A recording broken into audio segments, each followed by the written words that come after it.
ba expressions mo, galit mo, gayang-gaya ka ng anak mo? O baka naman ikaw yung tipong nahihiya dahil nakikita mong sarili mo sa kanya? Pati ba yung pagbuntong hininga mo, pagsimangot mo, pagpagod ka, gayang-gaya ka ng anak mo? Alam niyo ba guys na ang batang ginagaya ang bawat kilos mo ay lalaki may mataas na observational learning skills? Sign po ba yan ng pagiging mapanggaya o senyales lang po yan na matalino ang anak mo dahil ikaw lang ang blueprint niya sa buhay niya? Panoorin mo hanggang dulo itong video ito.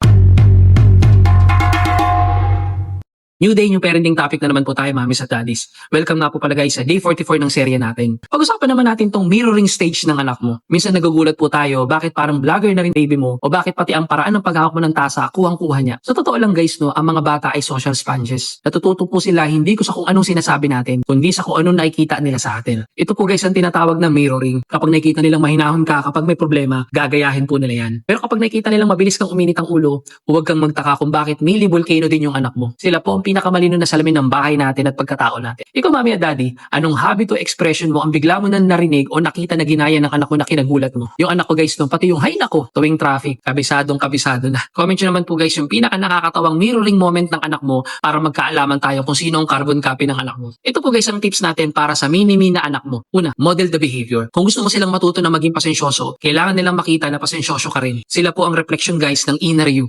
Pangalawa, narrate the change. Kapag nagkamali ka sa harap nila, halimbawa sumigaw ka, aminin, sorry, daddy was just stressed na. Sorry na, pagod lang talaga si daddy. Huminga na lang sana ako ng malalim, di ba? Para magaya rin nila ang pag-handle sa pagkakamali. Pangatlo guys, no, positive mirroring. Purihin mo kapag ginagaya niya ang good habits mo, gaya ng pagigipit ng gamit o pagdadasal. Kaya sa huli guys, no, ang pagiging idol ng anak mo ay isang malaking responsibility, pero isa ding malaking karangalan. Mapapaisip ka na lang talaga, nak, anyari, yung pag-exercise si daddy ayaw mong gayahin. Pero yung pagiga sa sopa habang naka-cellphone, bakit professional ka na kaagad? Abangan niyo bukas guys ang day 243 natin dahil pag-uusapan naman natin ang the texture crisis. Yung akala mong piikan sa pagkain ng anak mo, yun pala, allergic lang siya sa itsura ng gulay. Kita-kits tayo bukas. Bago po ulit tayo mag-iwalay-walay mamit daddy, no? Maraming salamat po sa pagtangkilik nyo sa Gene & Jan Kidswear. Ang suporta nyo po sa brand natin ang dahilan kung bakit nagpapatuloy yung mission natin na magbahagi ng ganitong mga parenting contents. Sa bawat pag-order nyo po ng mga dekalidad na damit natin, direktang nakakatulong kayo para may patuloy natin ang parenting journey natin. Kaya salamat po sa pagtitiwala sa amin habang sabay-sabay nating ginagabayan ang mga bida-bida nating anak.